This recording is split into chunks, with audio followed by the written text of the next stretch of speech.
pinagpalit sa matalik na kaibigan, ba pinalaya sa sariling tahanan sa mismong anibersaryo ng aming kasal. Ang dating mapagkalingang asawa, ngayon ay mothalimaw na tumatapak sa aking pagkatao. Wala kang silbi, Amara. Amoy putik ka at kalyado ang kakamay. Anya habang itinatapon ng aking kagawa. Ngunit hindi nila alam, sa bawat lamat ng aking puso, doon huhubugin ang aking pagbangon. Sino nga ba ang huling tatawa? Kwento ng pagtataksil, pagtitiis, at muling pagsilang. Pinagpalit sa matalik na kaibigan at itinatapon na parang basura sa mismong araw ng aming ika-10 anibersaryo.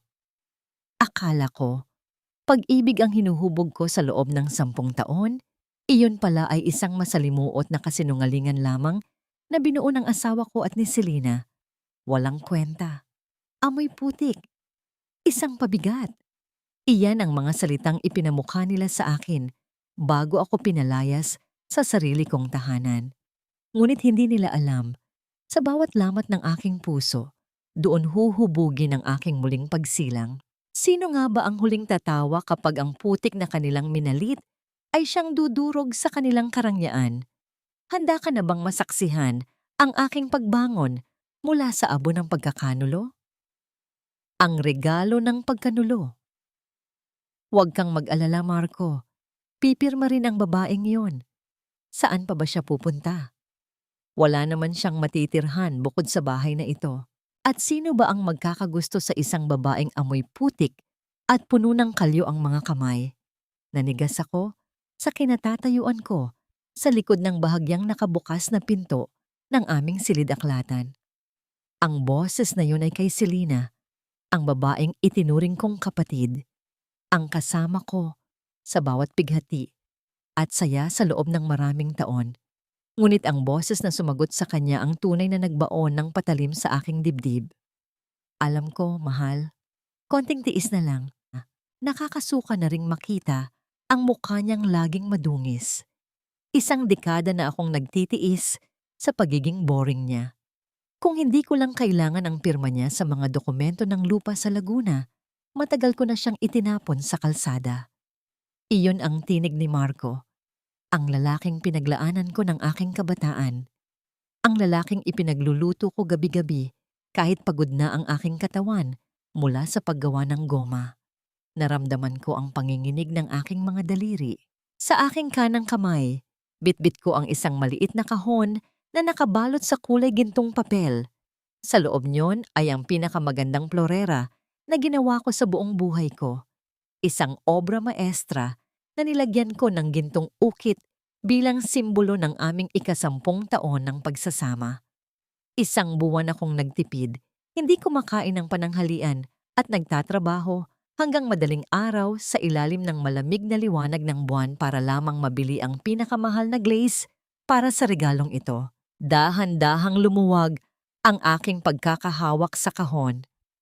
Bumagsak ito sa makapal na karpet ng pasilyo nang walang anumang tunog, ngunit sa loob ng aking pandinig, tila may isang higanting kristal na nawasak at nagkulasisi ang mga piraso nito sa bawat sulok ng aking kaluluwa. Napatingin ako sa aking mga kamay, ang mga kalyo na nakuha ko mula sa paghubog ng luwad para makatulong sa kanyang pag-aaral noong kami ay nagsisimula pa lamang, ang mga peklat mula sa mainit na hurno na tiniis ko para lamang maibenta ang aking mga gawa at mabayaran ang kanyang unang sasakyan. Ang lahat ng ito, sa paningin niya, ay dumi lamang na dapat ikahiya. Ang aking mga sakripisyo ay naging mantsa sa kanyang malinis at marangyang mundo bilang isang banker. Naramdaman ko ang init ng luhang dumadaloy sa aking pisngi, ngunit ang aking lalamunan ay tila binarahan ng tuyong lupa. Gusto kong sumigaw. Gusto kong pumasok sa loob at saktan silang dalawa.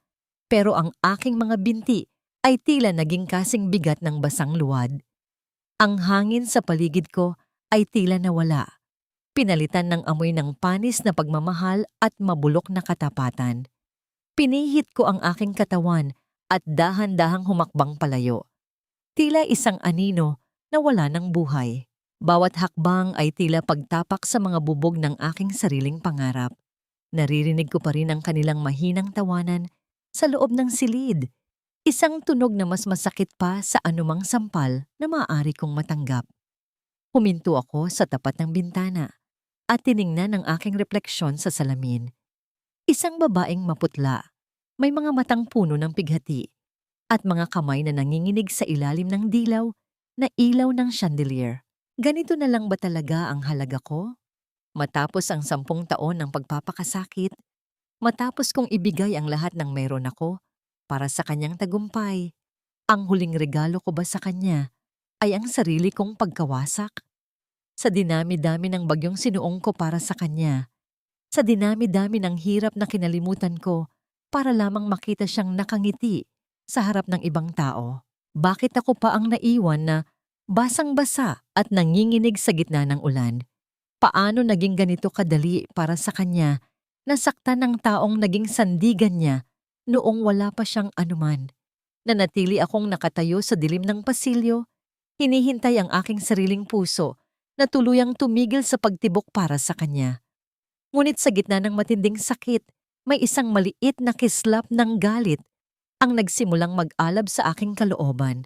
Isang apoy na mas mainit pa sa anumang hurnong pinagdaanan ko. Ang kadiliman ay tila isang malapot na tinta na dahan-dahang lumalamon sa bawat sulok ng mansyong itinuring kong tahanan sa loob ng 10 taon. Hindi ko na kailangang maghintay ng pagsikat ng araw para malaman na ang liwanag sa aking buhay ay tuluyan ng napundi. Sa bawat yabag ni Marco papalapit sa akin, nararamdaman ko ang pagyanig ng aking mundo.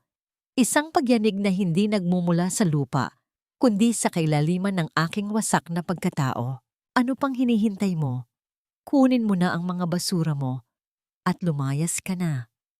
Huwag mo nang hintayin na kaladkarin kita sa harap ng mga kapitbahay natin. Ang boses ni Marco ay kasing lamig ng yelo sa disyerto. Walang bahid ng pag-aalinlangan, walang bakas ng kahit katiting na pinagsamahan. Inihagis niya sa aking harapan ang isang lumang bag na gawa sa canvas, ang bag na naglalaman ng aking mga kagamitan sa paggawa ng goma. Narinig ko ang mahinang pagtunog ng mga kagamitang bakal sa loob nito nang tumama ito sa makintab na sahig na gawa sa marmol. Ang bawat kalansing ay tila isang panunuya sa aking kahirapan, sa aking pagiging hamak na manggagawa ng putik sa harap ng isang makapangyarihang banker. Mula sa itaas ng hagdan, natatanaw ko si Doña Aurora na nakalumbaba, suot ang kanyang mamahaling robe na gawa sa sutla. Ang kanyang mga mata ay puno ng pandidiri habang nakatingin sa akin. Siguraduhin mong wala kang ninakaw na kahit ano sa bahay na ito, Amara. At pakiusap, huwag mong dungisan ang aking sahig ng iyong mga luha. Masyadong mahal ang pagpapalinis niyan para lang sa isang tulad mo. Wala akong nasabi. Ang aking dila ay tila naging tuyong kahoy na hindi na kayang bumigkas ng anumang salita. Dahan-dahan kong pinulot ang aking bag, ang tanging bagay na natira sa akin matapos ang isang dekada ng pagsisilbi at pagmamahal. Ang bigat nito ay tila dumoble. Bawat gamit sa loob ay naging pasan-pasan ng aking naghihingalong espiritu. Pagbukas ko ng malaking pintong narra, sinalubong ako ng bagsik ng kalikasan. Ang malakas na bugso ng hangin ay tila isang sampal na gumising sa akin sa malupit na katotohanan. Ang ulan ay bumubuhos ng walang humpay, tila nakikiramay ang langit sa aking hapis, o marahil ay pinagtatawanan din ako sa aking katangahan. Humakbang ako palabas, at sa aking likuran, narinig ko ang marahas na pagtikom ng pinto. Ang tunog na yon, ang naging huling tuldok sa aming kasaysayan. Wala na. Wala na ang Amara na asawa ni Marco. Ang natira na lamang ay isang aninong nababasa sa gitna ng madilim na kalsada ng Makati. Naglakad ako nang walang direksyon. Ang bawat patak ng ulan ay tila maliliit na karayom na tumutusok sa aking balat. Nanunuot ang ginaw hanggang sa aking mga buto. Ang aking mga suot na sapin sa paa ay mabilis na napuno ng tubig. Bawat hakbang ay naglalabas ng tunog ng pagkakalubog sa putikan. Napaka-ironiko. Ang putik na naging buhay ko, ngayon ay tila nais din akong lamunin. Huminto ako sa tapat ng isang saradong tindahan, sumilong sa maliit na bahagi ng bubong na hindi inaabot ng ulan. Nanginginig ang aking buong katawan, hindi lamang dahil sa lamig kundi dahil sa gutom at pagod. Napatingin ako sa tapat, sa malaking bintanang salamin ng aming mansyon na natatanaw mula rito. Doon, sa likod ng malinaw na salamin, nakita ko silang dalawa. Si Marco at Selena. Nakatayo sila sa gitna ng sala, hawak ang mga baso ng mamahaling alak. Nakita ko ang pagyakap ni Marco kay Selena mula sa likuran, ang paglapat ng kanyang mga labi sa leeg nito na dati ay sa akin lamang ginagawa. Ang init ng kanilang pagsasama ay tila isang malaking insulto sa ginaw na nararanasan ko sa labas. Tumawa sila, isang tawang puno ng tagumpay, habang ako ay unti-unting namamatay sa bawat segundong lumilipas. Napayuko ako at niyakap ang aking bag ng mga kagamitan. Ito na lang ang mayroon ako. Ito na lang ang saksi sa lahat ng aking pinagdaanan. Sa gitna ng aking panginginig, naramdaman ng aking mga daliri ang isang matigas at matulis na bagay na nakausli sa ilalim na bahagi ng bag sa pagitan ng mga tahi ng luma nitong tela. Dahan-dahan kong kinapa ang kurbada nito. Hindi ito bahagi ng aking mga kagamitan sa goma. Hinila ko ang isang maliit na zipper sa gilid na matagal ko nang hindi nabubuksan. Doon, sa isang maliit na sulok, ay may isang itim na bagay na nakasingit. Isang USB flash drive. Bigla kong naalala ang gabing bago ako pinalayas. Ang gabi kung kailan lasing na umuwi si Marco at aksidenteng nahulog ang kanyang mga gamit sa aking siyonggoma. Marahil ay nahulog ito at napasama sa aking mga gamit nang mabilisan kong nilinis ang sahig. Tiningnan ko ang maliit na bagay na yon sa gitna ng madilim at basang paligid. Ang aking puso na kanina ay tila tumigil na sa pagtibok, ay biglang kumutitap ng isang kakaibang kaba. Ano ang nilalaman nito? Bakit tila ito ang sagot sa lahat ng aking katanungan? Sa gitna ng unos at kawalan, tila may isang maliit na mitya ng pag-asa ang nagsimulang magningas. Ang maliit na piraso ng plastik at bakal na ito ba ang magiging susi ko para makabangon? O ito ang magiging mitya ng aking tuluyang pagkawasak? Ang bus na sinasakyan ko patungong Laguna ay puno ng mga taong pagod. Ang amoy ng pawis at usok ay humahalo sa malansang amoy ng mga panindang isda sa ilalim ng mga upuan.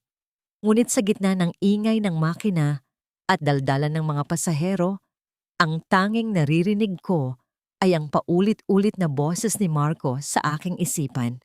Ang boses na tumatapos sa 10 taon ng aking buhay. Pagbaba ko sa kanto ng aming baryo, sinalubong ako ng pamilyar na amoy ng lupang basa at ang katahimikan ng gabi na paminsan-minsang pinuputol ng huni ng mga kuliglig. Naglakad ako patungo sa dulo ng kalsada kung saan nakatayo ang luma at halos gumuho ng suhong goma ng aking ama. Ang bakod na gawa sa kawayan ay nakalubog na sa mga gumagapang na baging at ang karatulang may nakasulat na pangalan ng aking ama ay halos hindi na mabasa dahil sa tindi ng dumi at pagkupas. Ang amoy ng alikabok at amag ang sumalubong sa akin ng dahan-dahan kong itulak ang pinto. Ang bawat galaw ng bisagra ay naglalabas ng tunog ng pagkiskis ng kalawangin na bakal, tila isang reklamo mula sa gusaling matagal nang nakalimutan. Binuksan ko ang isang bumbilya na nakabitin sa kisame. Ang dilaw at mabuway na liwanag nito ay nagpakita sa akin ng isang tanawing nakapanlulumo. Ang mga estante na dati ay puno ng mga magagandang paso, ay puno na ngayon ng makapal na agiw. Ang banso ay goma sa gitna ng silid ay nababalot na ng makapal na alikabok. Tila isang rebulto ng nakaraan na unti-unting nilalamon ng panahon. Naupo ako sa isang lumang bangko at naramdaman ko ang panghihina ng aking mga tuhod. Ito na ba ang bagsak ko? Mula sa isang marangyang subdivision sa Makati, patungo sa isang maputik at maalikabok na bodega sa Laguna? Napatingin ako sa aking mga kamay na nanginginig pa rin. Ang mga kalyong kinamumuhian ni Marco, ang tanging bagay na nagpapaalala sa akin kung sino talaga ako. Amara, Hija, ikaw ba yan? Nabalik ang aking diwa nang marinig ko ang isang paos na boses mula sa labas. Nakatayo sa pintuan si Mang Tino, ang matandang katulong ng aking ama sa siyong noong bata pa ako. Ang kanyang mukha ay mas marami ng gatla at ang kanyang likod ay bahagya ng nakakuba. Ngunit ang kanyang mga mata ay nananatiling puno ng kabutihan. Mang Tino, tanging nasabi ko bago muling pumatak ang aking mga luha. Hindi na siya nagtanong pa.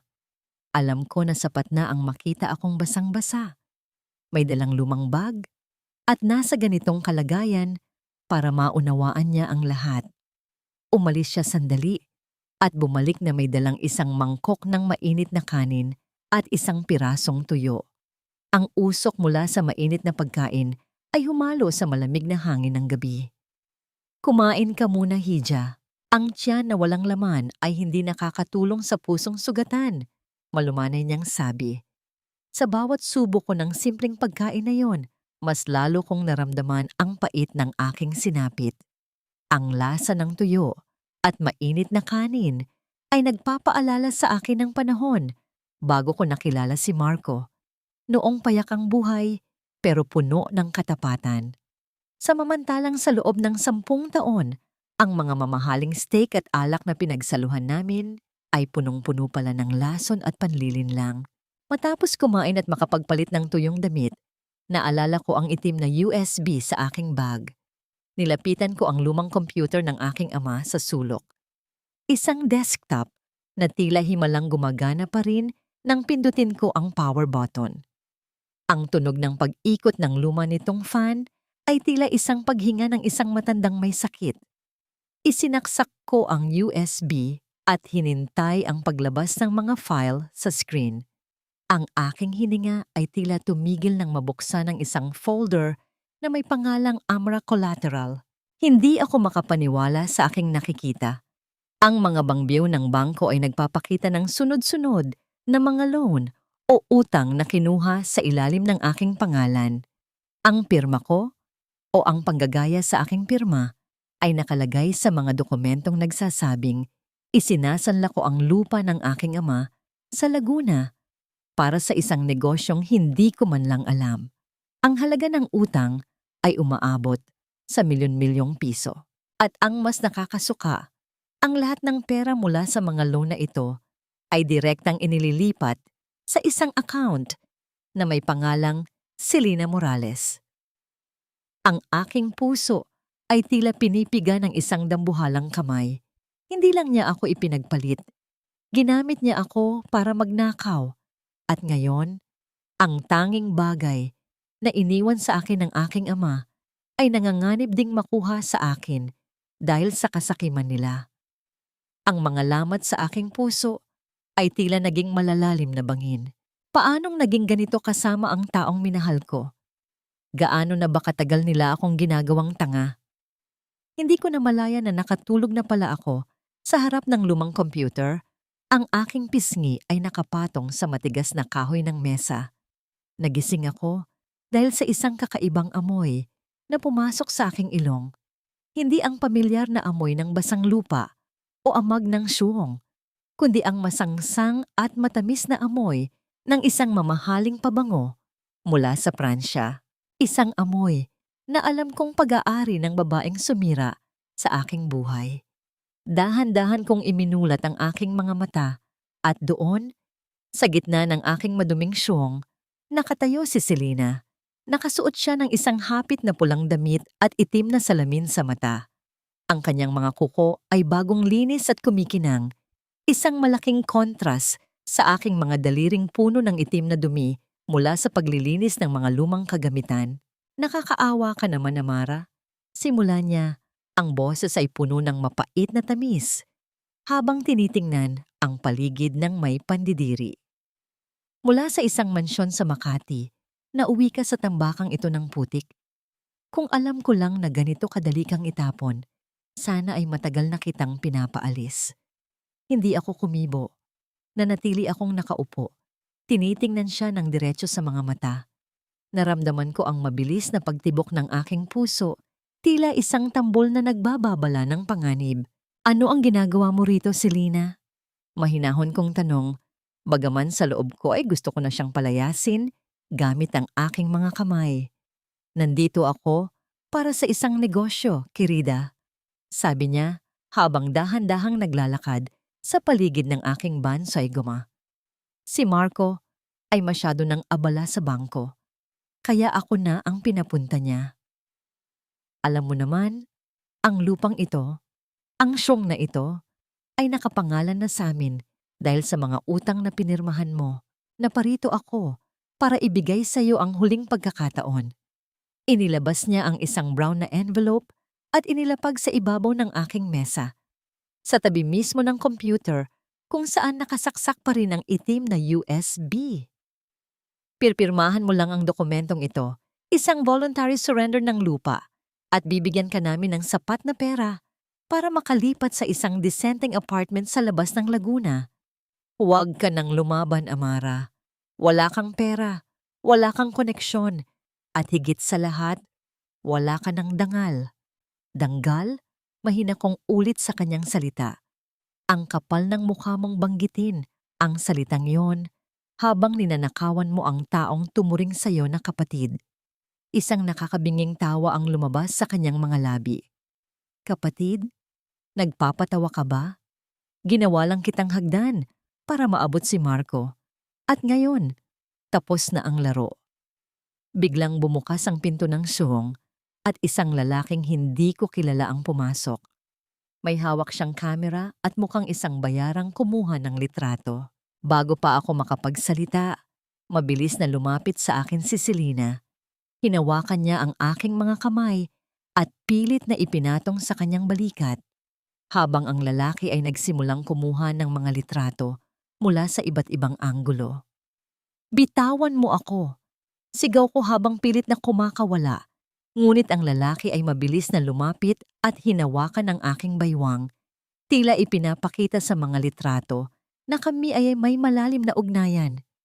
Ang tunog ng bawat pag-click ng camera ay tila mga latay sa aking pagkatao. Ayos na, Selena. Nakuha ko na ang mga kailangan natin, sabi ng lalaki habang nakangisi. Binitawan ako ni Selena nang may marahas na pagtulak. Ngayon, Amara, tingnan natin kung sino ang paniniwalaan ng mga tao sa Laguna. Isang tapat na asawang biktima ng pangangaliwa o isang babaeng nakikipagtalik sa loob ng maduming suong habang wala ang kanyang asawa? Ang mga litratong ito ay sapat na para masira ang anumang plano mong paghabol sa amin sa korte. Tumalikod siya at dahan-dahang lumakad palabas. Ang kanyang mga takong ay lumilikha ng tunog ng pagtapak sa aking dignidad sa bawat hakbang. Huwag kang mag-alala. Bukas na bukas din, sikat ka na sa social media ng bayang ito. Naiwan akong nakatayo sa gitna ng katahimikan ng suyong. Ang aking hininga ay gumaralgal sa tindi ng galit at takot. Ang amoy ng kanyang pabango ay nananatili pa rin sa hangin. Tila isang paalala ng lason na iniwan niya. Lumabas ako ng pinto at nakita ko ang ilang mga kapitbahay na nakasilip sa kanilang mga bintana. Nagbubulungan habang tinitingnan ang mamahaling pulang sasakyan ni Selena na humaharurot palayo. Naramdaman ko ang mga mapanuring mata ng aking mga kababata, ng mga taong dati ay tinitingala ako. Ang mga tsismis ay nagsisimula nang gumapang sa bawat sulok ng Laguna. Tila isang apoy na mahirap ng apulahin. Pumasok ako muli at tiningnan ang itim na USB. Nanginginig ang aking kamay habang hinahawakan ito. Ito na lang ang tanging bala ko laban sa kanilang kasamaan, ngunit sapat ba ito para labanan ang isang mundong handang maniwala sa kasinungalingan? Taksil, hayok sa laman, walang utang na loob. Ang mga salitang ito ay tila mga linta na nakadikit sa bawat sulok ng aming maliit na bayan sa Laguna. Sa tuwing lalabas ako para bumili ng kakarampot na pagkain, nararamdaman ko ang matatalim na tingin ng mga dating kakilala. Ang mga tindera sa palengke na dati ay nakangiti sa akin ay biglang tumatalikod at ang mga bulungan ay mas malakas pa sa dagundong ng kulog sa gitna ng tanghali. Ang hiya ay tila isang mabigat na kumot na bumabalot sa akin, nagpapabigat sa bawat hakbang, nagpapakitid sa bawat hininga. Bumalik ako sa loob ng song at marahas na isinara ang pinto. Ang tanging maririnig sa loob ay ang mabilis na pagtibok ng aking puso at ang malalim na paghinga ng isang taong lunod na sa sariling pighati. Tumingin ako sa bansoy goma sa gitna ng silid. Nilapitan ko ito at dahan-dahang naupo. Kumuha ako ng isang dakok na basang luwad at inilagay sa gitna ng umiikot na plaka. Sa bawat pag-ikot ng makina, naramdaman ko ang dulas ng putik sa aking mga palad. Ito lang ang tanging bagay na hindi nagsisinungaling sa akin. Ang putik ay tapat. Kung paano mo ito hinahawakan, ganoon din ito huhubog. Hindi katulad ng mga tao na kahit anong ingat mo sa pag-aalaga, sisirain ka pa rin sa huli. Ipinikit ko ang aking mga mata at hinayaan ang aking mga daliri na bumaon sa malamig na luwad. Sa bawat pisil, tila inilalabas ko ang lahat ng puot, ang lahat ng sakit na nakaimbak sa aking dibdib. Ang bansway ay naglalabas ng isang banayad at tuloy-tuloy na ugong, isang tunog na nagpapakalma sa aking naguguluhang isipan.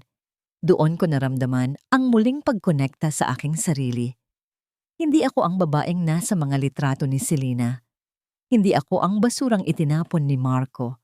Ako si Amara, ang anak ng isang mahusay na magkukulay at may kakayahan akong bumuo mula sa pagkawasak. Maganda ang iyong haplos, pero puno ng galit ang iyong mga kamay. Isang boses ng babae ang bumasag sa katahimikan. Hindi ito ang matinis na boses ni Selena, kundi isang boses na malalim, kalmado, at may awtoridad. Napamulat ako at nakita ang isang babaeng nakatayo malapit sa pintuan. Nakasuot siya ng isang formal na puting blusa at itim na slacks. Ang kanyang buhok ay maingat na nakapusod. Hawak niya ang isang itim na payong na tumutulo pa ng tubig sa sahig. "Sino po kayo?" tanong ko habang pinapahid ang putik sa aking apron. "Ako si Attorney Elena Valderrama." Pakilala niya habang dahan-dahang lumalapit. "Ipinadala ako rito ni Mang Tino." Sabi niya, may isang mahusay na artistang nangangailangan ng tulong at tila tama nga siya. Tiningnan niya ang plorera na hinuhubog ko. Isang plorerang may mga lamat, ngunit nananatiling nakatayo ng matuwid. Ang batas, Amara, ay parang luwad din. Maari itong gamitin para sirain ka, pero maari mo ring itong gamitin para bumuo ng isang pader na walang sinuman ang makakagiba. Naupo siya sa isang lumang silya, hindi alintana ang alikabok sa kanyang mamahaling damit. Nakita ko ang mga litrato sa internet, isang murang taktika. Nakita ko rin ang mga dokumento sa USB na ibinigay mo kay Mang Tino para iparating sa akin. Si Marco, matagal na naming binabantayan ang kanyang mga transaksyon sa bangko. Hindi ka lang niya biktima, Amara. Ikaw ang kanyang magiging mitya. Naramdaman ko ang isang kakaibang init sa aking lalamunan. Sa loob ng maraming araw, ito ang unang pagkakataon na may naniwala sa akin bukod kay Mang Tino. Isang taong may kapangyarihan na lumaban. "Gusto mo bang umiyak na lang hanggang sa matuyot ka, Amara?" tanong ni Elena. Ang kanyang mga mata ay tila tumatagos sa aking kaluluwa. "O gusto mong makita ang bawat taong tumapak sa iyong pagkatao na lumuluhan ng dugo habang binabayaran ang bawat sentimong ninakaw nila sa iyo?" Tumayo ako ng tuwid. Ang aking mga kamay na kanina ay nanginginig ay biglang naging matatag. Tiningnan ko ang putik sa aking mga daliri. Ang putik na tinawag nilang dumi, na ngayon ay magiging sandata ko. "Anong kailangan nating gawin, attorney?" tanong ko. Ang boses ko ay wala ng bakas ng pag-aalinlangan. Ngumiti si Elena, isang ngiting hindi mo na naising makita kung ikaw ang kanyang kaaway. Magsisimula tayo sa paggawa ng isang sining na hindi nila makakalimutan. Pero bago yon, may kailangan kang malaman tungkol sa bangkong pinagtatrabahuhan ni Marco. May isang lihim na hindi alam ni Selena. Isang lihim na ikaw lang ang may hawak ng susi. Napahawak ako sa aking dibdib. Ano ang tinutukoy niya? May mas malalim pa ba sa pagnanakaw ng lupa at pagtataksil? Ang bawat piraso ng sining ay may kwentong itinatago, Amara. Pero ang sining na gagawin mo ngayon, ito ang magiging mitya ng kanilang pagbagsak. Ang mga salita ni Attorney Elena ay patuloy na umuukit sa aking isipan habang pinapanood ko ang dahan-dahang pag-ikot ng putik sa aking mga palad. Sa loob ng ilang araw, ang siyonggoma na ito ay naging saksi sa aking pagbabago. Hindi na lamang ito lugar ng paggawa. Ito ay naging isang silid ng digmaan kung saan ang bawat lamas ko sa luwad ay may kaakibat na plano at determinasyon. Ipinaliwanag sa akin ni Elena ang madilim na katotohanan sa loob ng bangkong pinaglilingkuran ni Marco. Hindi lang pala simpleng pagnanakaw ang ginagawa nila ni Selena. Ginamit nila ang aking pangalan, partikular na ang aking pagkadalaga o maiden name, para magbukas ng mga shadow accounts. Ang mga account na ito ay ginagamit nila para itago ang mga illegal na komisyon mula sa mga pekeng loan. At dahil ang pirma ko ay naging eksperto na sila sa panggagaya, ako ang lalabas na utak sa likod ng lahat kung sakaling pumutok ang iskandalo. Akala nila ay isa ka lang mangmang na asawa, Amara. Sabi ni Elena habang tinitingnan ang mga bangview sa screen ng aking lumang computer.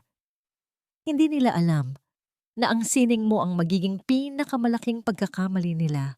Naramdaman ko ang pait sa aking lalamunan. Naalala ko ang mga gabing dumarating si Marco na may dalang mga dokumento para sa insurance na kailangan ko raw pirmahan para sa aming kinabukasan. Dahil sa laki ng tiwala ko, pumipirma ako nang hindi man lang binabasa ang nilalaman. Ang tiwalang iyon na itinanim ko sa loob ng 10 taon ay ginamit niyang pataba para sa kanyang sariling kasakiman. Sa gitna ng katahimikan ng gabi, nagsimula akong bumuo ng isang espesyal na koleksyon. Ang tawag ko rito ay mga lamat ng katotohanan. Ang bawat florera ay hinuhubog ko ng may 2 suson, isang panlabas na anyo na maganda at makinis at isang lihim na puwang sa loob kung saan ko itatago ang mga ebidensyang ibinibigay sa akin ni Elena. Gagamit ako ng isang espesyal na teknik sa pagluluto ng goma upang ang mga dokumentong nakatago sa loob ay hindi masunog, kundi manatiling ligtas sa gitna ng init ng hurno. Ang amoy ng basang lupa ay humahalo sa amoy ng kape na itinimpla ni Mang Tino. Ang tunog ng bansway ay tila isang uyayi na nagpapatulog sa aking mga takot at nagpapakitang gilas sa aking tapang. Sa bawat hagod ng aking mga daliri, nararamdaman ko ang bawat sakripisyong ginawa ko para kay Marco. Ang mga pagkakataong hindi ako bumili ng bagong damit para lang maibili siya ng mamahaling kurbata. Ang mga araw na tiniis ko ang gutom para lang may maipanghanda sa kanyang mga bisita. Ang lahat ng iyon ay isa-isang bumabalik sa aking gunita. Tila mga latay na nagpapaalala na sapat na ang aking pagiging biktima. Isang gabi, habang nagpapatuyo ako ng mga bagong gawang paso, lumapit sa akin si Elena na may dalang isang sobreng kulay ginto. Ang kanyang mukha ay seryoso, ngunit may bakas ng katuwaan. Amara, heto na ang pagkakataon natin. Anya habang inilalapag ang sobre sa ibabaw ng mesa. Binuksan ko ang sobre at binasa ang nilalaman. Ito ay isang paanyaya para sa National Pottery Exhibition na gaganapin sa susunod na buwan sa isang sikat na gallery sa Maynila. Ang temang itinakda nila ay ang katatagan ng lahing Pilipino. Pero ang mas nakakuha ng aking atensyon ay ang pangalan ng pangunahing sponsor ng okasyon, ang Apex Global Bank, ang bangkong pinamumunuan ni Marco. Gusto ni Marco na magpakitang gilas sa mga investors. Paliwanag ni Elena. Gagamitin niya ang exhibition na ito para ipakita na ang kanilang bangko ay sumusuporta sa sining at kultura. Hindi niya alam na ikaw ang magiging special guest. Sa gabing iyon, naramdaman ko ang mabilis na pagtibok ng aking puso. Ang exhibition na ito ay ang pinakamalaking entablado na maaari kong makuha.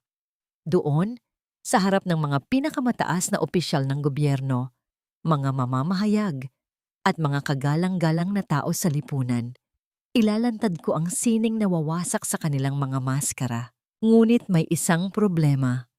Ang imbitasyon ay nakapangalan lamang sa mga kilalang artista. At sa mga sandaling ito, ang pangalan ko ay nadungisan na ng mga tsismis at maling akusasyon na ipinakalat ni Selena. Paano ako makakapasok sa isang lugar na puno ng mga taong ang tingin sa akin ay isang taksil na asawa? Tiningnan ko ang aking mga kamay, madumi, puno ng putik at pagod. Ngunit sa likod ng duming ito ay ang lakas ng isang babaeng wala ng balak pang umatras. Huwag kang mag-alala sa pangalan mo, Amara. Muling pagsasalita ni Elena, tila nababasa ang aking iniisip. May isang paraan para makapasok ka nang hindi nila nalalaman kung sino ka hanggang sa huling sandali. Pero kailangan nating mag-ingat. May mga mata si Marco kahit dito sa Laguna. Sa gitna ng aming pag-uusap, biglang namatay ang ilaw sa buong suwong. Ang tanging natira ay ang liwanag ng buwan na tumatagos sa mga lamat ng aming bubong. Sa labas, narinig ko ang mahinang pagkaluskos ng mga tuyong dahon.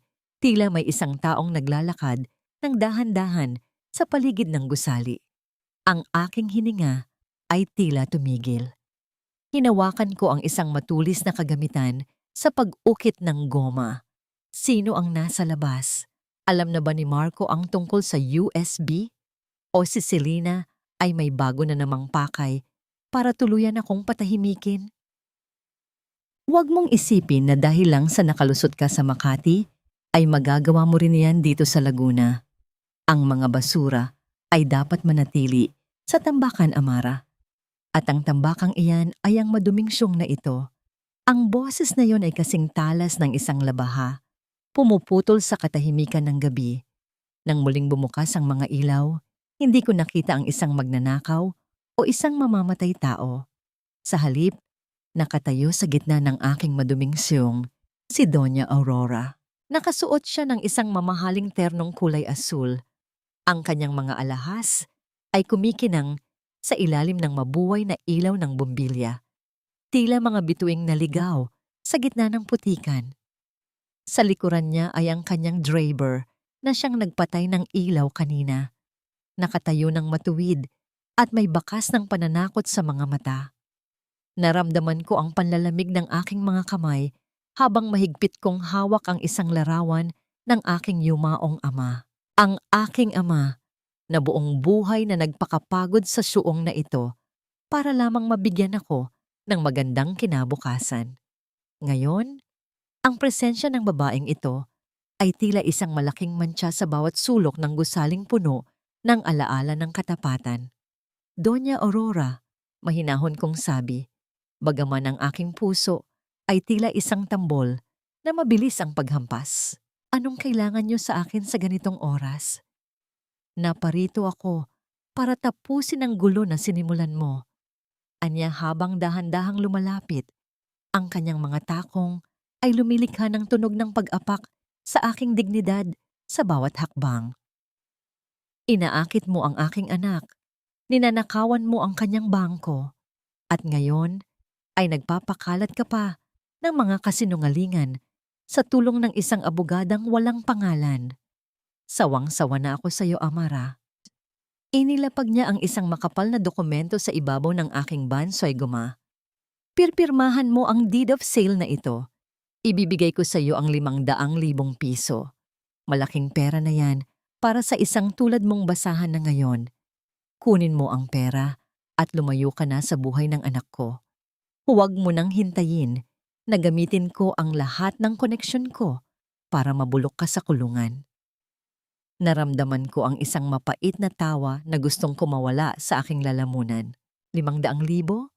Para sa lupang pinagbuwisan ng buhay ng aking ama? Para sa dangal na pilit nilang tinatapak-tapakan? Hindi ko ibebenta ang siyong na ito, Doña Aurora. Sagot ko, ang aking boses ay matatag kahit nanginginig ang aking buong katawan. At hindi ko ibebenta ang katotohanan. Alam nating dalawa na ang anak nyo ang nagnanakaw sa akin, hindi ang baligtad. Isang marahas na sampal ang dumapo sa aking pisngi. Ang tunog ng pagtama ng kanyang palad sa aking balat ay umalingaw-ngaw sa buong silid. Naramdaman ko ang hapdi, ang pag-init ng aking mukha, at ang lasa ng dugo sa loob ng aking bibig. Ngunit hindi ako yumuko. Tinitigan ko siya ng diretso sa mga mata. Wala kang utang na loob. Sigaw niya, ang kanyang mukha ay namumula sa galit. Kung hindi dahil sa amin, nanatili kang isang hamak na tagagawa ng paso sa tabi ng kalsada. Binigyan ka namin ng pangalan, binigyan ka namin ng marangyang buhay, at ganito mo kami babayaran. Binigyan niyo ako ng ranta, Doña Aurora, hindi buhay. Sagot ko habang pinapahid ang dugo sa aking labi. At ang pangalang ibinigay niyo sa akin ay ginamit niyo lang para itago ang inyong mga kasalanan. Umalis na tayo, Doña Aurora. Sayang lang ang oras natin sa babaeng ito, sabi ng kanyang driver habang hinahawakan siya sa braso. Bago sila tuluyang lumabas, huminto si Doña Aurora at lumingon sa akin nang may mapanganib na ngiti.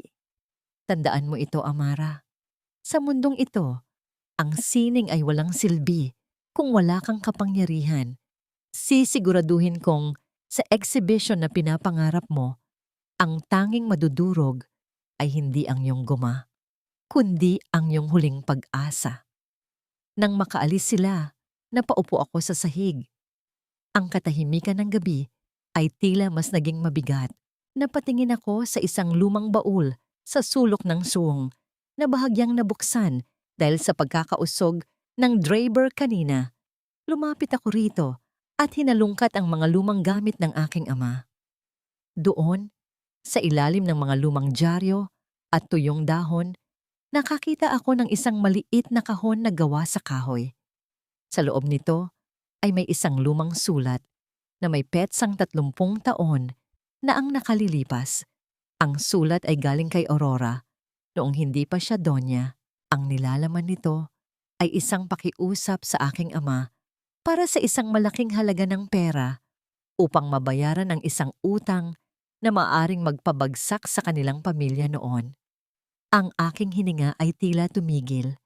Ang utang na loob na laging isinusumbat sa akin ni Doña Aurora ay may kabaligtaran palang kwento. May isang lihim na koneksyon ng aking ama at ang pamilya ni Marco na hindi ko kailanman nalaman. Sino nga ba ang tunay na may utang na loob sa bawat isa? At ano ang kinalaman ng aking ama sa yaman na tinatamasa nila ngayon? Ang bawat obra ay kailangang dumaan sa apoy bago ito maging matatag. At ang apoy na ito ang magpapatunay kung sino ang tunay na ginto at sino ang magiging abo na lamang.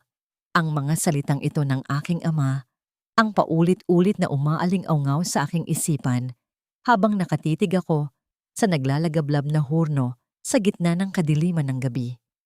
Ang init na nagmumula sa loob ng lo nung ay humahalo sa lamig ng pawis na dumadaloy sa aking likuran. Ang bawat piraso ng kahoy na idinaragdag ko sa apoy ay tila isang bahagi ng aking nakaraan na hinahayaan ko ng matupok upang bigyang daan ang aking muling pagsilang. Sa loob ng hurnong iyon ay ang aking mga huling obra, ang mga plorerang magdadala ng katotohanan. Sa ilalim ng makapal na suso ng espesyal na luwad, maingat kong ibinaon ang mga microfilm at kopya ng mga dokumentong nakuha namin ni Elena. Ginamit ko ang teknik na itinuro sa akin ni tatay, ang paglalagay ng isang heat shield na gawa sa pinaghalong abo ng bulkan at putik, upang matiyak na hindi maaabot ng matinding init ang mga ebidensyang magpapabagsak kay Marco. Naramdaman ko ang hapdi sa aking pisngi sa bawat pagtama ng mainit na hangin. Ang bakas ng sampal ni Doña Aurora ay naroon pa rin, tila isang selyo ng aking pagkaalipin na ngayon ay unti-unti ko nang binubura. Hawak ko sa aking kaliwang kamay ang lumang sulat na nahanap ko sa baul. Ang sulat na nagpapatunay na ang yaman ng mga pamilya ni na Marco ay nagmula sa pawis at tulong ng aking ama noong panahong sila ay lugmok sa utang. Ang utang na loob na laging isinusumbat sa akin ay isang malaking kasinungalingan. Ang katotohanan ay sila ang may utang sa bawat butil ng luwad na hinahawakan ko. Ang aking katawan ay nananakit sa tindi ng pagod. Halos 3 araw na akong walang maayos na tulog. Ang aking mga mata ay namumula na sa usok at ang aking mga kamay ay puno na ng mga paltos mula sa pag-aayos ng maiinit na uling. Ngunit sa tuwing nararamdaman ko ang panghihina, iniisip ko ang mukha ni Selena habang tinatawanan ng aking pagkatao at ang malamig na mga mata ni Marco habang ipinagpapalit ako sa kanyang ambisyon. Ang galit na iyon ang nagsisilbing gasolina na nagpapanatili sa akin na gising at alerto. Sa gitna ng katahimikan ng madaling araw, nang ang tanging maririnig ay ang mahinang pagputok ng mga uling sa loob ng horono, may isang kakaibang amoy ang biglang pumasok sa aking ilong. Hindi ito amoy ng nasusunog na kahoy. Masangsang ito, matapang, at pamilyar sa bawat siyong na puno ng mga tuyong gamit. Amoy ng gasolina. Agad akong tumayo at lumingon sa paligid. Ang dilaw na liwanag mula sa hurno ay lumilikha ng mga mahahabang anino sa mga dingding ng suhong. Sa dulo ng silid, malapit sa imbakan ng mga tuyong dayami, nakita ko ang isang likido na dahan-dahang gumagapang sa sahig, tila isang itim na ahas na naghahanap ng mabibiktima. Bago ko pa man magawa ang anumang hakbang, isang maliit na mitya ng apoy ang itinapon mula sa labas, dumaan sa lamat ng aming bintanang kawayan. Ang mabilis na paglamon ng apoy sa mga tuyong dingding ay tila isang gutom na halimaw. Ang init sa loob ng silid ay biglang tumaas at ang usok ay nagsimulang bumalot sa aking paningin. Ang mga goma ko!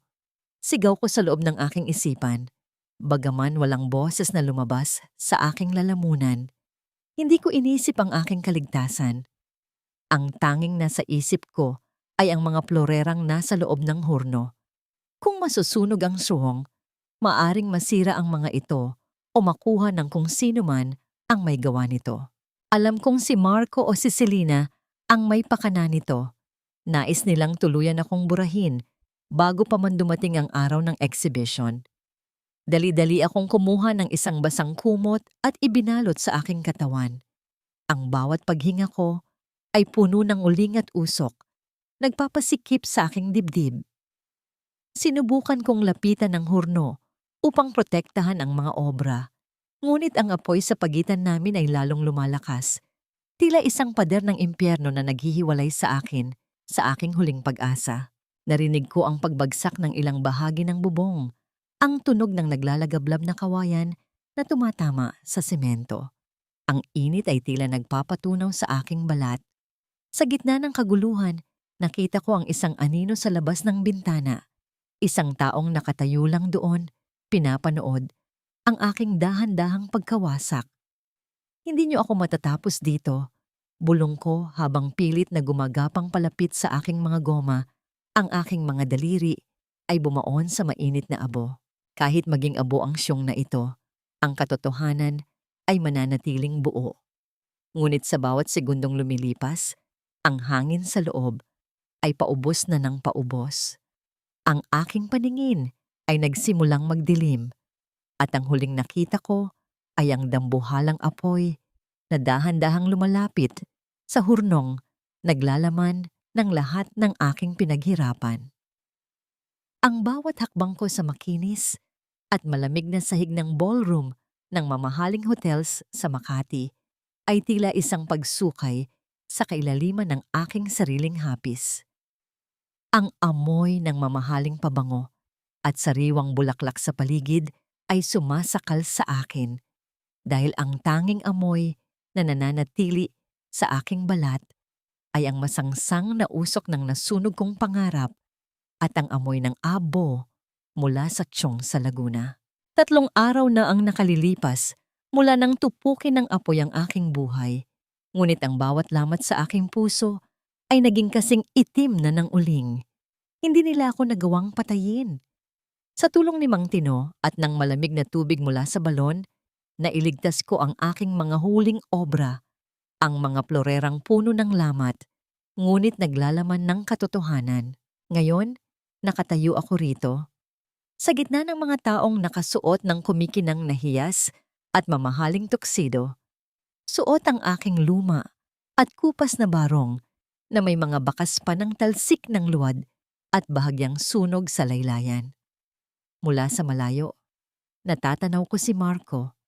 Ang kanyang nangiti ay kasing kintab ng kanyang sapatos, tila isang hari na nakaupo sa kanyang trono habang hawak ang isang baso ng champagne. Sa tabi niya ay si Selena, suot ang isang hapit na pulang bestida na tila nagniningning sa ilalim ng dambuhalang chandelier. Ang kanilang mga tawa ay umaalingaw-ngaw sa buong silid, isang tunog na para sa akin ay mas masakit pa sa haging ng apoy. Tingnan mo sila, Amara, bulong ni Attorney Elena sa aking tabi. Nakasuot siya ng isang formal na itim na gown, ang kanyang mukha ay seryoso at walang emosyon. Akala nila ay nakalibing ka na kasama ng iyong mga gamit. Hindi nila alam na ang sining na itinuring nilang basura ang siyang magiging huling hatol sa kanila.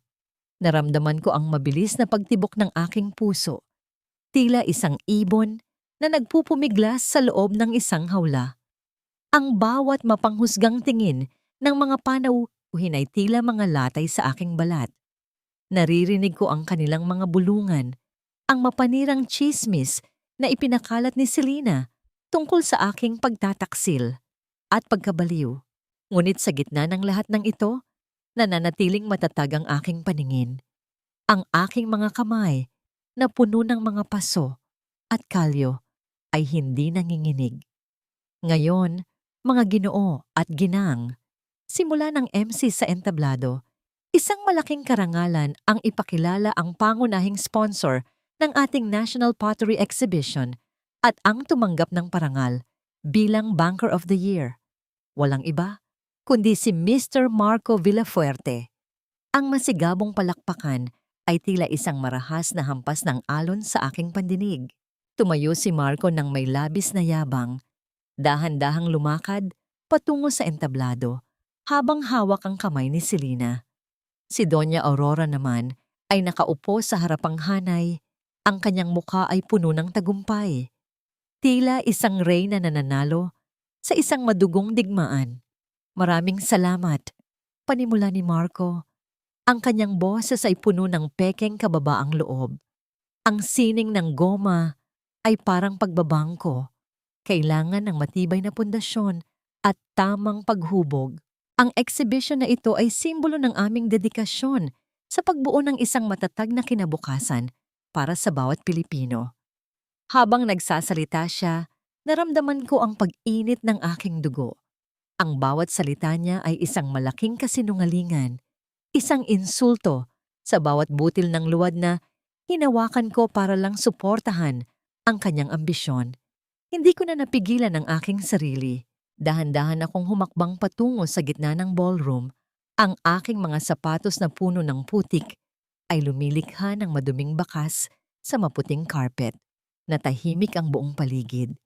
Ang mga bulungan ay biglang naputol, pinalitan ng isang nakakabinging katahimikan.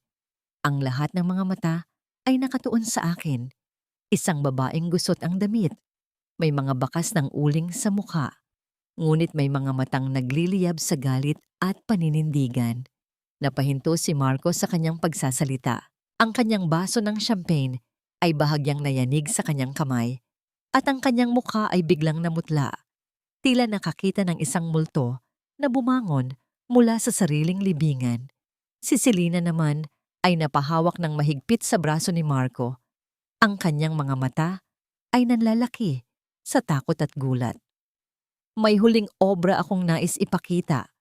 Sabi ko, ang aking boses ay malalim at buo, umaalingaw sa bawat sulok ng marangyang silid. Isang obra na hindi niyo makikita sa anumang gallery dahil ito ay hinubog sa loob ng apoy ng inyong pagtataksil. Itinuro ko ang malaking kahon na nasa gilid ng entablado, ang kahon na naglalaman ng plorerang dumaan sa sunog. Ang aking hininga ay gumaralgal sa tindi ng emosyon. Ang lahat ng sakripisyo, ang lahat ng pait, at ang bawat luhang pumatak sa aking mga goma ay narito na sa sandaling ito. Marco, Selena, Doña Aurora. Sabit ko habang dahan-dahang umaakyat sa hagdan ng entablado. Handa na ba kayong makita ang tunay na anyo ng katotohanan kapag ang magandang sining ay tuluyan ng nabasag? Ang katahimikan sa loob ng marangyang ballroom ay tila isang mabigat na kumot na sumasakal sa bawat hininga ng mga naroon. Ang lahat ng mga mata, mula sa mga batikang negosyante hanggang sa mga kagalang-galang na opisyal, ay nakapako sa akin. Isang babaeng may mga bakas ng uling sa mukha, ngunit may tindig na hindi matitinag. Dahan-dahan kong inilabas ang isang plorera mula sa loob ng kahon. Ito ang plorerang ginawa ko para sa aming ika-10 anibersaryo, ang obra na dumaan sa apoy ng suwong sa Laguna. Ang ibabaw nito ay may mga itim na mantsa mula sa usok at ang mga lamat ay tila mga peklat na nagkukwento ng aking pighati. Ngunit sa ilalim ng ilaw ng dambuhalang chandelier, ang mga gintong ukit na idinagdag ko ay nagniningning pa rin, tila isang huling hiling ng katapatan. Marco, tawag ko sa kanya. Ang aking boses ay kalmado, ngunit puno ng kapangyarihan. Sabi mo kanina, ang sining ng goma ay kailangan ng matibay na pundasyon. Ngayon, hamon ko sa'yo, harapin mo ang obra na binuo ko sa loob ng 10 taon ng ating pagsasama. Humakbang ako palapit sa kanya sa gitna ng entablado. Ang kanyang mga mata ay nanlalaki sa takot.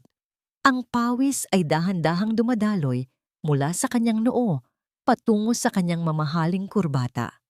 Ramdam ko ang panginginig ng kanyang mga kamay habang hawak ang baso ng champagne na tila gusto na niyang mabitawan. Amara, ano bang ginagawa mo? You're making a scene. Umalis ka na bago pa kita ipakaladkad sa mga security. Bulong niya sa akin. Ang boses niya ay gumaralgal sa tindi ng kaba. Bakit ka natatakot, Marco? Tanong ko ng malakas upang marinig ng lahat. Hindi ba't ito ang plorerang simbolo ng ating pag-iibigan? Ngayon, sa harap ng lahat ng iyong mga kaibigan at kasamahan, gusto kong ikaw mismo ang tumapos sa ating kwento. Basagin mo ang plorerang ito. Simbolismo ng pagtatapos ng ating kasal na matagal mo na namang pinatulan.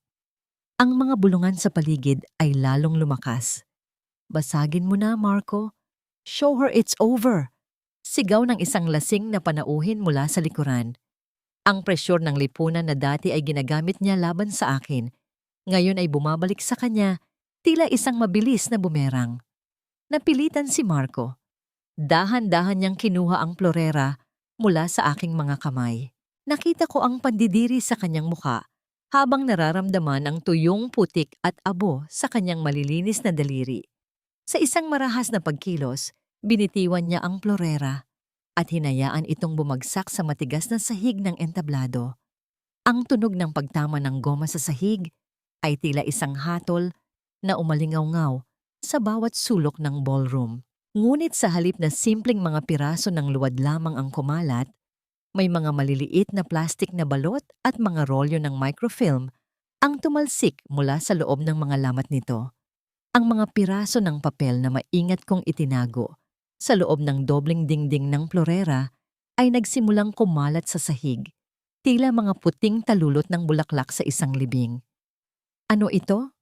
Tanong ng isang opisyal ng gobyerno na nakatayo sa harap, sabay pulot sa isang piraso ng papel. Ito ay isang bank statement. May mga transaksyong hindi dumaan sa tamang proseso at ang pirma rito, hindi ba't kay Mr. Villafuerte ito? Biglang bumukas ang malaking pinto ng ballroom. Pumasok si Attorney Elena kasama ang 3 lalaking nakauniforme ng National Bureau of Investigation at isang grupo ng mga forensic auditors. Ang tunog ng kanilang mga sapatos sa carpet ay tila isang marcha ng hustisya na papalapit. Mr. Marco Villafuerte at Miss Selena Morales, panimula ni Elena, ang kanyang boses ay malamig at puno ng awtoridad. Nandito kami para isilbi ang warrant of arrest para sa kasong qualified theft, falsification of public documents, at money laundering. Ang lahat ng ebidensyang kailangan namin ay kakarampot na lamang sa mga nakita nyo sa loob ng plorerang yan. Nabitawan ni Marco ang kanyang baso ng champagne. Ang tunog ng pagkabasag ng kristal ay humalo sa ingay ng nagkakagulong mga panauhin. Napaupo si Selena sa sahig. Ang kanyang pulang bestida ay tila naging mantsa ng dugo sa gitna ng gulo. Sinubukan ni Doña Aurora na tumayo at sumigaw, ngunit ang kanyang boses ay nalunod sa ingay ng mga kamera ng media na kanina pa kumukuha ng bawat detalye ng kanilang pagbagsak. Tumingin ako kay Marco. Ang lalaking dati ay tinitingala ko bilang aking mundo. Ngayon ay tila isang maliit na piraso ng basag na luwad na wala ng silbi. Wala akong naramdamang saya, kundi isang malalim na paghinga ng kalayaan. Ang putik na minalit mo, Marco. Bulong ko sa kanya habang nilalagpasan ko siya. Ito ang naglantad sa dumi ng iyong kaluluwa. Lumakad ako palabas ng ballroom nang hindi lumilingon. Sa bawat hakbang ko, nararamdaman ko ang paggaan ng aking balikat. Ang bawat lamat sa aking puso ay nagsisimula ng humilom. Hindi dahil sa paghihiganti, kundi dahil sa katotohanang sa wakas, ang aking sining ay nagsilbi na para sa aking sariling kaligtasan. Ang malamig na bakal ng posas na pumatong sa mga pulso ni Marco ay tila isang hatol na hindi na mababago ng anumang yaman o koneksyon. Naririnig ko ang marahas na paghinga ni Marco. Ang bawat singhap niya ay puno ng takot at pag-aalinlangan habang dahan-dahan siyang itinatayo ng mga awtoridad mula sa kanyang pagkakaluhod sa entablado.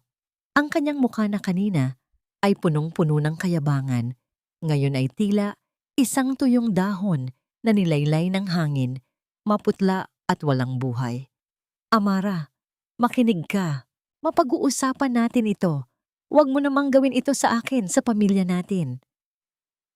Ang boses ni Marco ay gumaralgal, puno ng desperasyon, habang sinusubukang abutin ang dulo ng aking barong. Ngunit bago pa man niya ako mahawakan, humarang si Selena na ngayon ay pilit ding pinapatayo ng isang babaeng pulis. Ang kanyang magandang pulang bestida ay nagusot na at ang kanyang buhok na maingat na inayos ay nakasabog na sa kanyang mukha. Walang hiya ka, Marco. Sabi mo ay ligtas tayo. Sabi mo ay ikaw ang bahala sa lahat. Sigaw ni Selena. Ang kanyang boses ay puno ng puot at panunumbat. Ikaw ang nag-utos sa akin na ilipat ang mga pera. Ikaw ang utak ng lahat ng pagnanakaw na ito.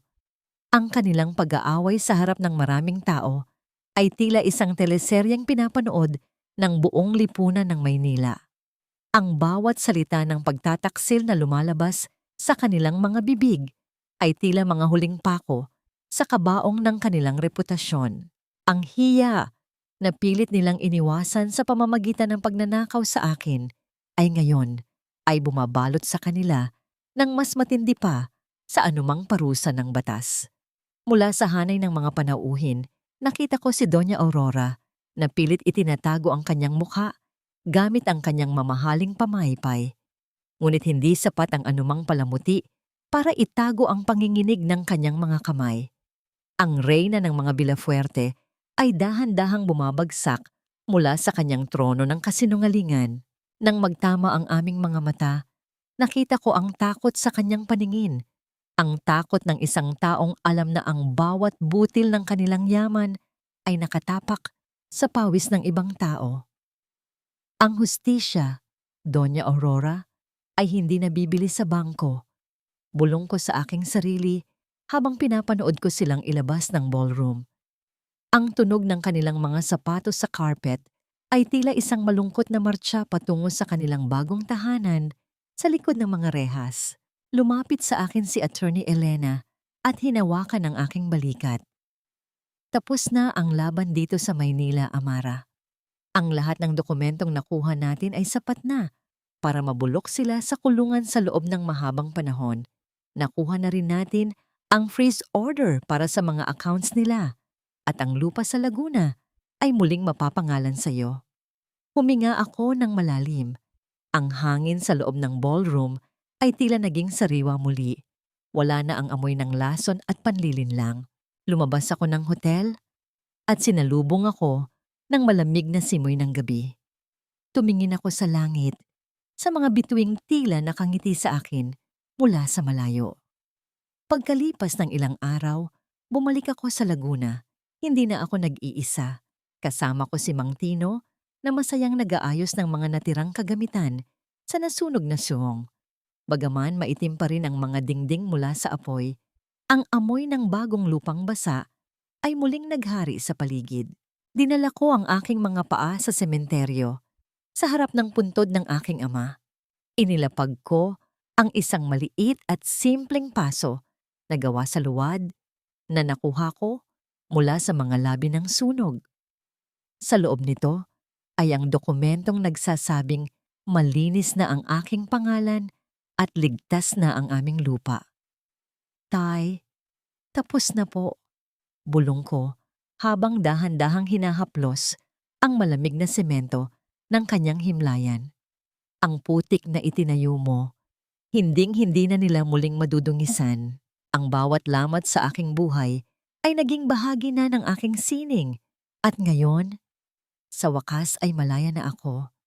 Naramdaman ko ang isang banayad na haplos ng hangin sa aking pisngi. Tila isang halik ng pamamaalam at pagbati mula sa aking ama. Sa bawat lamat ng aking puso, may tumutubong bagong pag-asa. Hindi na ako ang biktima ng kahapon.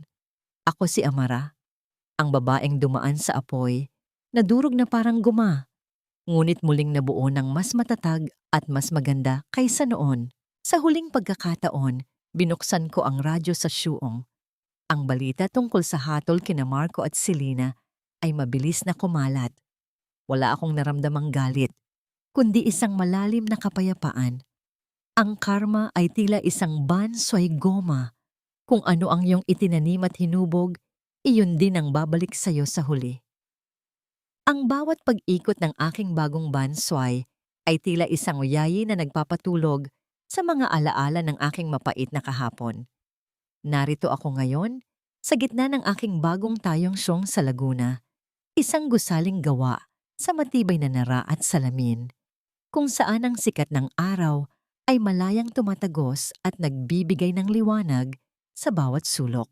Ang amoy ng sariwang sampagita at mamahaling lavender oil ay humahalo sa pamilyar na amoy ng basang luwad, isang kombinasyon na nagbibigay sa akin ng kakaibang kapayapaan na hindi ko kailanman naramdaman sa loob ng mansyon sa Makati. Hindi na lamang ito isang bodega ng putik. Ito na ang bahay ng sining ni Amara, isang paaralan at pundasyon para sa mga kababaihang tulad ko na dumanas ng pang-aapi at pagkakanulo. Sa bawat haplos ko sa malamig at malambot na luwad, nararamdaman ko ang daloy ng aking sariling lakas. Ang aking mga kamay na dati ay kinamumuhuyan ni Marco dahil sa mga kalyo, ngayon ay tinitingala bilang mga kamay na lumilikha ng mga obra maestrang nagkakahalaga ng milyon-milyong piso. Mama Mara, handa na po ang tsaan ninyo, malumanay na sabi ni Maria, isa sa aking mga tinutulungan. Inilapag niya ang isang tasang porselana sa ibabaw ng mesa. Ang init ng tsa ay naglalabas ng bango ng jasmine, nagbibigay ng kagaanan sa aking dibdib. Tumingin ako sa malaking screen ng telebisyon na nakasabit sa pader ng aking opisina. Ang balita ay tungkol sa huling pagdinig sa kaso ni Marco at Selena. Nakita ko ang mukha ni Marco sa screen, payat. Madungis ang suot na kulay dalandan na uniforme at ang kanyang mga mata ay wala ng bakas ng dating kayabangan. Nakayuko siya habang inilalabas ng silid hukuman. Pilit na iniilingan ang mga mikroponong itinututok sa kanya ng mga mamamahayag. Si Selena naman ay humahagulgol.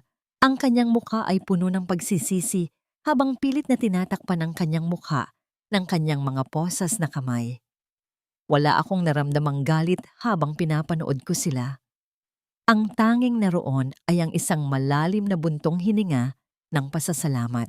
Ang apoy na itinanim nila sa aking buhay ay hindi ako natupok. Sa halip ay ginawa akong isang matibay na goma na hindi na muling mababasag ng anumang bagyo. Ang desisyon ng korte ay pinal na, sabi ng reporter sa telebisyon. Sina Marco Villafuerte at Selena Morales ay haharap sa 20 taong pagkakakulong ng walang piyansa. Pinatay ko ang telebisyon. Hindi ko na kailangang makita ang kanilang huling pagbagsak para makaramdam ng tagumpay. Ang tunay kong tagumpay ay wala sa kanilang pagdurusa, kundi sa aking muling pagbangon. Lumapit ako sa aking mesa at binuksan ang isang sulat na may tatak ng isang tanyag na gallery sa Paris. Paanyaya ito para sa isang solo exhibition sa susunod na taon. The Kintsugi Woman. Ang nais nilang maging pamagat ng aking koleksyon. Ang sining ng pagbuo sa mga lamat gamit ang ginto. Isang simbolo na ang bawat sugat sa ating buhay ay maaaring maging bahagi ng ating kagandahan. Naramdaman ko ang paghaplos ng hangin mula sa bukas na bintana. Tila isang banayad na haplos ni tatay sa aking balikat. Ang suong na ito, ang lupang ito, ay ligtas na.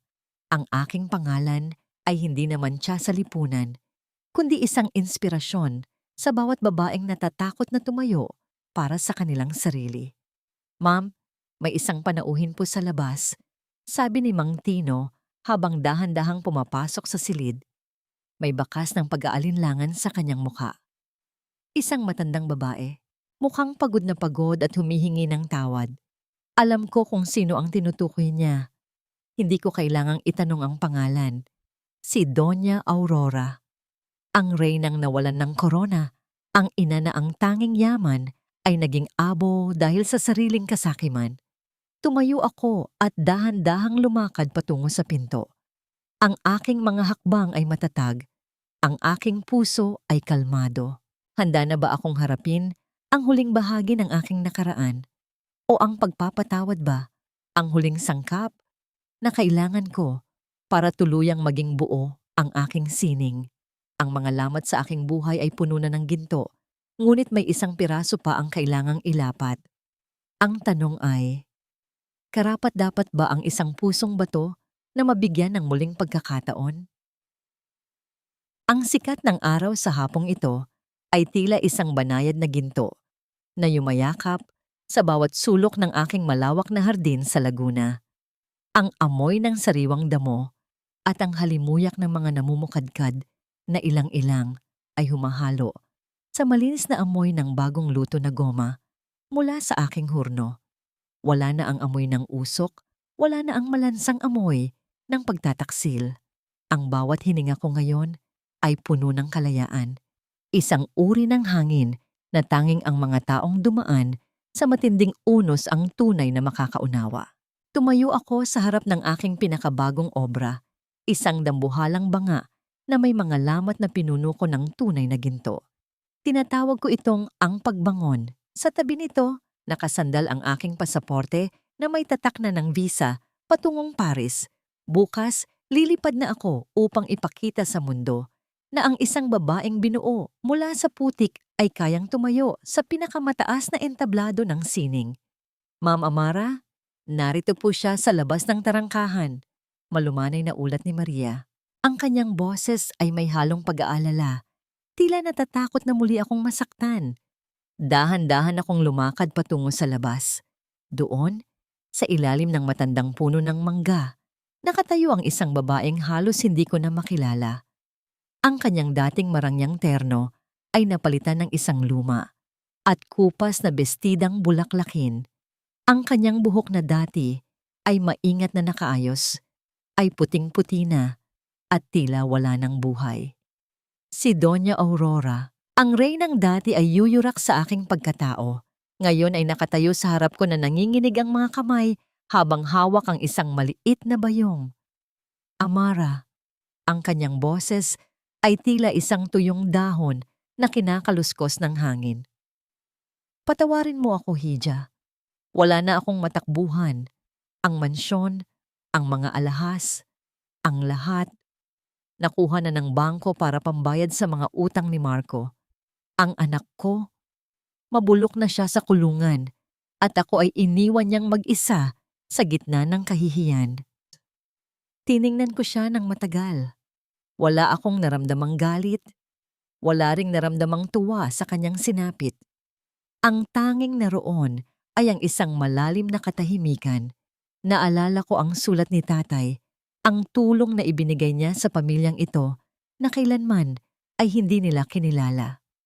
Hindi ko kayo kailangang patawarin, Aurora. Mahinahon kong sagot, ang aking boses ay walang bakas ng emosyon. Dahil matagal ko na kayong ibinaon sa limot kasama ng aking mga luhang natuyo na, ang hustisya ay ginawa na ang kanyang tungkulin. Kumuha ako ng isang maliit na supot mula sa aking bulsa at inilagay sa kanyang nanginginig na mga palad. Ito ay sapat na halaga para mabuhay siya ng payapa sa isang maliit na paupahan sa malayo sa ingay ng Makati at sa mga taong kanyang hinamak noon. Ito ay para sa alaala ng aking ama na tumulong sa inyo noong wala kayong anuman. Dugtong ko habang tumatalikod na ako sa kanya. Huwag na kayong muling babalik dito. Ang pintong ito ay bukas lamang para sa mga taong marunong magpahalaga sa katotohanan. Narinig ko ang kanyang mahinang hagulgol sa aking likuran, ang tunog ng isang pusong bato na sa wakas ay nadurog na rin ng sariling karma. Ngunit hindi na ako lumingon. Ang aking paningin ay nakatuon sa aking siyong, kung saan ang 10 kababaihan na biktima rin ng pang-aapi ay masayang nagtatrabaho, naghuhubog ng sarili nilang kinabukasan sa bawat lamas ng luwad. Pumasok ako sa loob at naupo sa aking bansoy goma. Naramdaman ko ang pamilyar na lamig ng putik sa aking mga daliri. Tumingin ako sa aking mga kamay. Ang mga kalyo ay naroon pa rin. Ang mga peklat mula sa sunog ay naging bahagi na ng aking balat. Ngunit sa aking paningin, ang mga kamay na ito ay mas maganda pa sa anumang hiyas na suot ni Aurora noon. Ito ang mga kamay na bumuo sa akin. Ito ang mga kamay na nagligtas sa akin. Ang tunog ng pag-ikot ng makina ay tila isang awit ng tagumpay. Sa bawat ikot, iniiwan ko na ang anino nina Marco at Selena sa loob ng madilim na rehas ng nakaraan. Doon sila mananatili, habang ako ay patuloy na lilipad patungo sa liwanag. Ang buhay ay parang goma. Minsan kailangang mabasag, kailangang madurog, at kailangang dumaan sa matinding apoy. Ngunit sa bawat lamat na nabubuo, kung lalagyan mo ito ng ginto ng katapangan at pagmamahal sa sarili, magiging isa kang obra maestra na kailanman ay hindi na muling matitibag. Huminga ako ng malalim, ipinikit ang aking mga mata, at hinayaan ang musika ng aking sining na pumuno sa aking kaluluwa. Sa wakas, ang aking puso ay hindi na lamang luwad na pwedeng hubugin ng iba. Ito na ay isang gintong kintsugi, buo, matatag at malayang-malaya.